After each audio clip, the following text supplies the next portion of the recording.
Assalamualaikum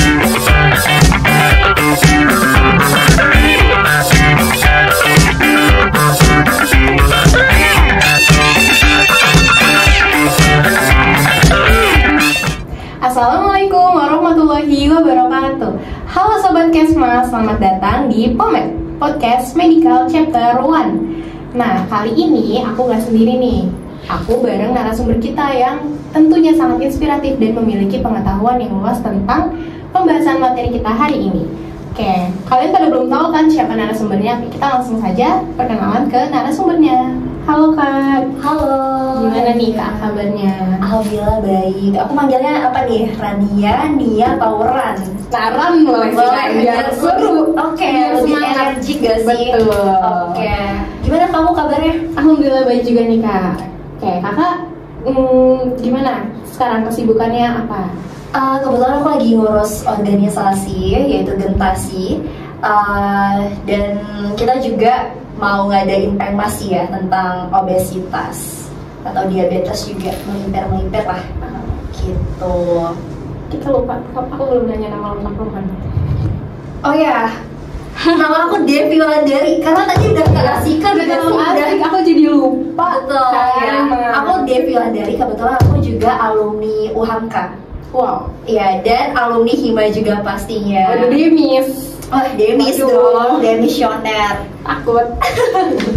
Kita langsung aja nih Kak, masuk ke pembahasan kita hari ini. Apa tuh? Kita mau ngebahas apa sih Ran kira-kira? Tentang bahaya seks bebas dan infeksi menular seksual Kak. Wah, seru banget ya kalau kita godok nih soal seks bebas dan juga IMS ya tadi. Iya kan, bener kan di keahlian kakak banget lah, karena Kespro kan Kak? Ya betul, Iya, betul. Kespro. Oke, jadi menurut kakak gimana sih dan apa itu IMS dan seks bebas gitu? Oke, jadi kita bahas seks bebas dulu kali ya. Boleh. Kalau seks bebas itu merupakan suatu aktivitas seksual yang memang dilakukan karena ada hasrat atau keinginan secara seksual gitu. Ini juga dilakukan sebelum nikah ya, baik itu lawan jenis maupun sesama jenis. Nah ternyata kita kalau berbicara soal seks bebas itu ada tahap-tahapannya kan. Ada yang namanya kissing, ada namanya deep kissing, ada necking, petting, dan juga intercourse. Wow, Gitu. banyak ya Kak? Banyak banget. Coba, itu Nah, apa aja tuh Pak? Oke, jadi kalau kissing itu kan ya seperti ciuman ya. Cuman Ya. kalau deep kissing itu ada proses French kiss. Biasanya adalah istilah-istilah French kissing. Jadi sorry ya, lidah dengan lidah dan lain sebagainya itu juga termasuknya deep kissing. Kemudian ada necking di mana ada rangsangan di bagian leher. Kemudian ada petting juga, itu sudah menyentuh area-area sensitif seperti payudara, kemudian alat kelamin dan lain sebagainya gitu. Dan lanjut ke tahap intercourse di mana itu sudah masuk ke aktivitas seksual ya, kayak gitu. Kemudian dari seks bebas ini kan pasti melimpir yang mana adanya infeksi menular seksual ya, yang itu banyak sekali, bahkan WHO juga menempatkan ini menjadi permasalahan di peringkat 10 besar termasuk di Indonesia kayak gitu. Dan IMS ini juga kan disebabkan oleh macam-macam bakteri mulai dari virus, parasit, jamur gitu. Coba Ran, yang kamu tahu soal IMS ada gak? Kayak mungkin kamu pernah dengar gonore gak sih? Oh pernah, itu kemarin udah dibahas juga tuh kebetulan pas lagi kelas. Oke, iya itu salah satunya, ada gonore, terus juga ada chlamydiasis, ada juga hepatitis ya, herpes, terus ada juga HIV dan HPV atau Human Papilloma Virus. Itu. Oke. Nah, Apalagi nih Ran? Nah, ini kan tadi udah dikasih tahu nih kita macam-macamnya, segala macam penyakitnya gitu kan. Nah, menurut kakak tuh untuk anak-anak zaman sekarang nih yang mungkin seumuran aku, itu tuh penting gak sih Kak buat paham gimana bahayanya seks bebas, terus IMS tuh seberbahaya apa segala macam itu Kak? Apakah penting atau ya udahlah nggak usah, nggak apa-apa gitu? Iya, penting dong, karena kan seks bebas ini juga merupakan salah satu faktor karena tidak adanya pendidikan kesehatan reproduksi secara inklusif gitu ya.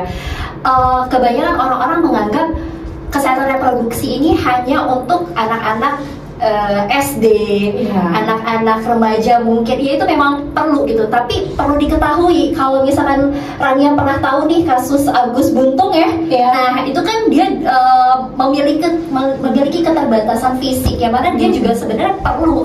Jadi adanya pendidikan kesehatan reproduksi secara inklusif itu semua area, baik itu disabilitas atau orang-orang yang layaknya memang dia bisa ibaratnya secara fisik ya, utuh gitu, maksudnya normal melaksanakan kegiatan, itu juga jadi targetnya. Kemudian kalau kita berbicara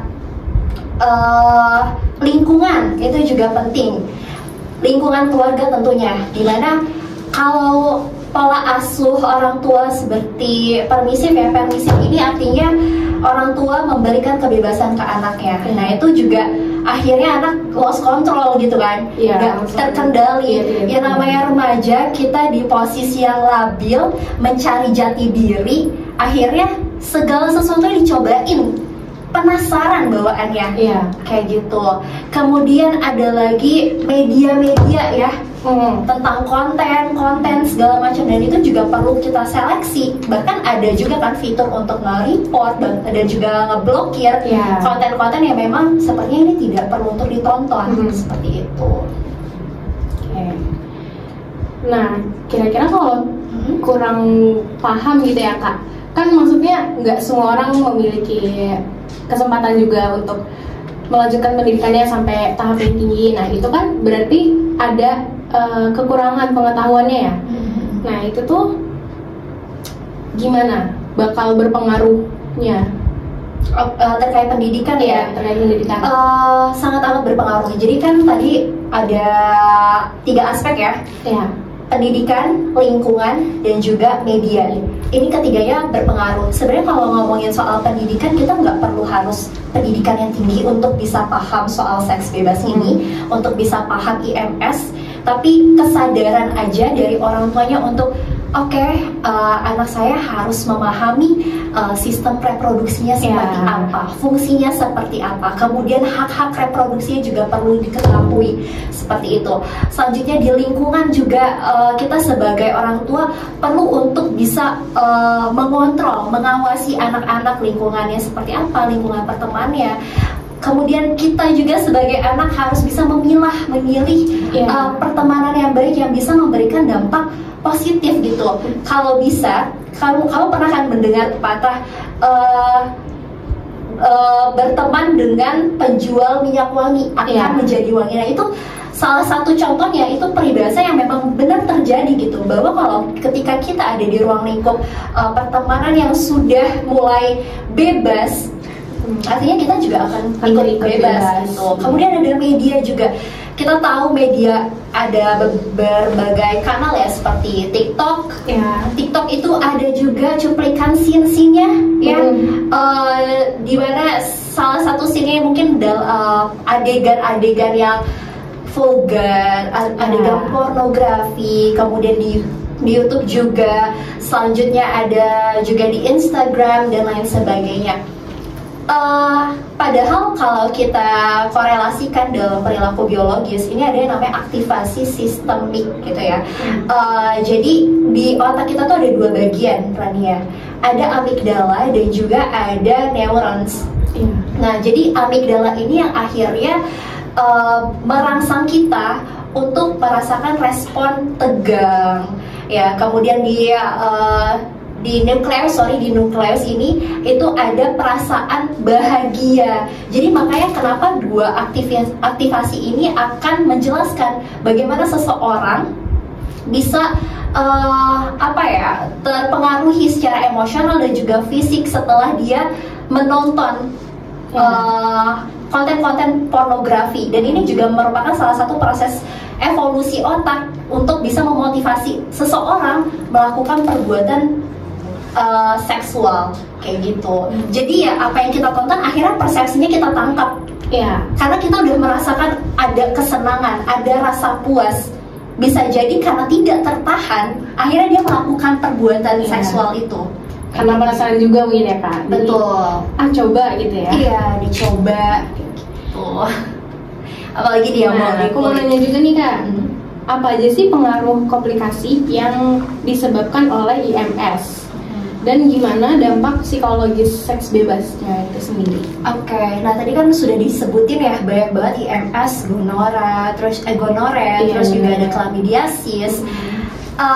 Tentunya ini akan berpengaruh pada peradangan pinggul atau pelvis inflammatory disease itu pada wanita yang akhirnya menghambat saluran puber.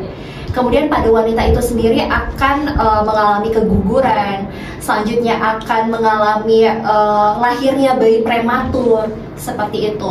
Kemudian untuk laki-laki juga ada permasalahan yaitu kurang maksimalnya sperma bahkan kualitasnya gitu. Jadi gangguan-gangguan ini juga akan menghambat berbagai organ lainnya gitu. Jadi berpengaruh banget ya. Betul, akan menyebar karena kita perlu tahu infeksi ini kan berasal dari virus, jamur, dan juga parasit ya. Yang pasti dia akan menyebar. Jadi nggak cuma satu area doang. Pasti yang komplikasi-komplikasi yang tadi sudah saya sebutkan itu bisa saja terjadi. Gitu. Nah, tentunya ada dampak secara psikologis. Kita tahu seseorang yang sudah melakukan seks bebas itu pasti akan ada perasaan bersalah. Perasaan menyesal telah melakukan itu, ya kan? Kemudian akhirnya berpengaruh ke semua aspek. Jadinya mengasingkan diri, kemudian ada permasalahan mental lainnya, kemudian kesempatan untuk bisa meningkatkan lagi kapasitasnya, mau belajar lagi itu rasanya kurang semangatnya karena udah keburu menutup diri nih. Karena merasa bersalah banget. Betul, gitu ya? Apalagi stigma-stigma masyarakat yang masih menganggap korban atau pelakunya juga ya yang melakukan seksual itu dianggap jorok, kotor, tidak bermoral, seperti itu, dibully akhirnya gitu. Memang itu udah sanksi sosial gitu, tapi kita juga perlu untuk merangkul. Bisa jadi dia melakukan kesalahan, tapi tidak ada salahnya untuk dia melakukan perubahan untuk menjadi yang lebih baik gitu, untuk dampak dirinya gitu. Tapi ada lagi dampak finansial. Ini juga perlu diketahui bahwa dari IMS itu ketika sudah terkena IMS ada pengobatannya. Yang ini pastinya juga butuh biaya yang cukup lumayan besar seperti itu. Nah tadi kan kita udah ngebahas banyak banget nih. Nah aku juga mau nanya lagi nih Kak, kalau gimana sih caranya untuk mencegah adanya seks bebas di kalangan remaja yang seumuran aku ini, selain dari kita juga perlu paham, terus edukasi gitu ya Kak, selain dari hal-hal itu gitu. Pastinya diri kita sendiri untuk dibenahi dulu ya. Kita tahu mana yang tidak baik, mana yang memiliki jangka dampak negatif dengan jangka panjang gitu. Itu kita perlu tahu dulu soal itu.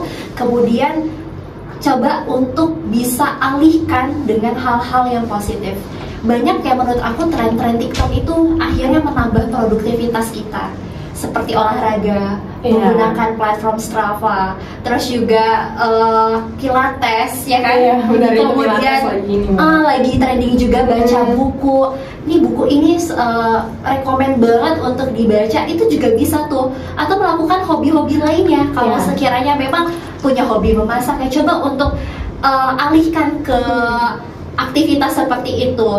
Dan kalaupun ada, kalau misalnya kita berbicara soal teknologi ya, kadang konten-konten itu sulit banget untuk kita kontrol dan bisa jadi muncul secara tiba-tiba. Tapi kita juga bisa kendali itu dengan cara report, blokir. That's it. Karena pastinya teknologi juga akan membantu kita. Oh ternyata akun ini tidak suka dengan konten-konten seperti ini, maka di kemudian hari bisa saja hilang, tidak ada lagi gitu. Jadi kita perlu untuk menyeleksi gitu. Dan pentingnya juga peran-peran dari berbagai sektor ya, baik itu pendidikan, kemudian kesehatan, untuk bisa nih berkolaborasi. Karena kalau soal seks bebas ini bukan permasalahan di perkotaan, tapi di pedesaan juga masih banyak ya. Bahkan mereka akhirnya terpaksa untuk kawin ya karena di luar nikah itu, atau bahkan ada adat juga yang memang sedikit melimpir ke seks bebas. Ada beberapa adat-adat budaya ya. Nah itu juga perlu untuk digarap, dibuat program yang lebih masif lagi agar pendidikan seksual atau pendidikan kesehatan reproduksi ini bisa terdistribusi secara merata gitu loh, baik di sekolah-sekolah, di kampus, atau di ruang lingkup komunitas orang tua, di wilayah RT RW itu juga bisa untuk dibahas terkait pendidikan kesehatan reproduksi. Itu sih. Berarti pentingnya dari kitanya sendiri dulu gitu ya Kak, untuk mencegah terjadinya gitu. Oke. Nah kalau IMS kan berarti itu penyakitnya ya. Nah gimana sih? Ada nggak sih Kak pemeriksaan yang kesehatan yang emang harus dilakukan rutin biar kita tuh tahu kita nih ada IMS kah atau enggak gitu di zaman yang sekarang? Ada. Jadi tentunya tiap permasalahan punya tesnya masing-masing ya. Maksudnya area mana nih yang perlu dites, seperti contoh chlamydia, gonorrhea itu bisa melalui usap oral maupun genital kayak gitu. Kemudian ada herpes yang melalui darah, HIV juga darah. Tapi kalau herpes ini beda dengan HIV, herpes bisa dilakukan pengecekan dengan luka yang aktif. Itu bisa dicek juga. Kemudian virus yang papilloma virus itu juga bisa melalui darah gitu. Tapi kebanyakan memang ditesnya melalui darah sih. Kayak gitu. Nah, kalau untuk pemeriksaan secara rutin, IMS itu bervariasi, Ran. Jadi ada skala-skalanya, ada yang 5 tahun sekali, ada yang 2 tahun sekali, bahkan 1 tahun sekali. Contohnya juga ada beberapa metode ya, seperti chlamydia, gonorrhea, mereka itu dites melalui urin dan juga usap secara genital dan juga oral. Kemudian ada herpes, ada HIV, ada juga HPV atau human papilloma virus. Ini juga melalui darah seperti itu. Tapi bedanya dengan herpes ini, dia bisa dites melalui luka aktif ya, karena kalau herpes emang ada lukanya dulu. Betul ya, gitu. Nah, kemudian banyak sih ya tes-tes seperti itu ya, memang harganya juga lumayan gitu kan. Tapi itulah sebagai bentuk untuk pendeteksian secara dini ya, untuk mencegahnya dulu gitu kan. Betul. Oke. Mungkin itu aja sih Kak. Oke, terima kasih banyak Kak untuk waktunya yang sudah diberikan untuk kita, dan ilmunya tentu ini bakal bermanfaat banget nih, karena kan kita anak-anak muda zaman sekarang juga perlu tahu banget nih Kak, untuk cara mencegah biar nggak kena IMS, terus biar kita nggak ngelakuin seks bebas, itu kan penting banget ya. Terima kasih banyak ya Kak untuk hari ini. Terima kasih banyak Pomet dan Kima Kesmas. Oke, karena pembahasan kita kali ini udah tuntas nih teman-teman, jadi aku mau narik sedikit kesimpulan. Nah, kesimpulannya, untuk mencegah terjadinya seks bebas di kalangan remaja itu bisa dimulai dari kita yang menahan diri kita sendiri dengan cara memilah dan memilih apa yang kita tonton. Terus dari faktor lingkungan itu juga sangat berpengaruh nih teman-teman. Kita harus bisa juga nih memilih pertemanan yang akan membawa kita ke jalan yang lebih positif. Terus lingkungan keluarga seperti orang tua itu juga harus mendukung anak-anaknya dengan mengedukasi anaknya tentang pengetahuan si seks bebas ini. Oke, jadi sekian di Pomet kali ini. Makasih untuk Kak Devi yang sudah meluangkan waktunya, yang sudah menyempatkan untuk jadi narasumber kita. See you di Pomet selanjutnya. Dadah!